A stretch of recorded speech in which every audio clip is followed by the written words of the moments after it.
ku munsi mukuru wa Noheli amakado arahumagana, abantu bakavuga naka Noheli naki, nuko inka zigacumitwa, nuko inyama inzoga zikagugwa, hariho n'abarara ari biruruma bavuga yuko bahimbaje Noheli. None wewe yagize uwo munsi mukuru wa Noheli mwivuka ryiwe tumuhiki ariwe mwene umunsi mukuru? Hari karata tumuha? Hari kiro c'inyama tumuha? Hari ico tumuha? Na kimwe. Na kindi adusabye kugurura imitima yacu ngo aheze abyagire muri iyo mitima yacu. Nico adusabye kugurura imitima yacu, niho rero tuzoba duhimbaje Noheli nziza. Umwe wese yugurure umutima wiwe yakire umwami w'ijuru n'isi, aheza muhe guhirwa. Nitwugurure imigwi yose itandukanye, habemwo umuvukano udakumira,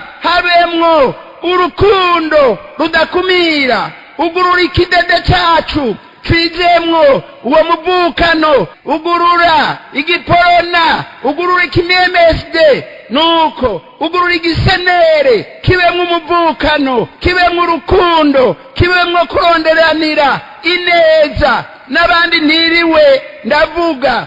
Ugurura igihutu, ugurura igitutsi kijemwo umuvukano, n'igitwa kijemwo umuvukano. Ntihagire n'umwe akumigwa mu rukiramende rwawe rwo mu mutima wawe, haheze habe yuga urukundo, aho uzoba uhimbaje Noheli.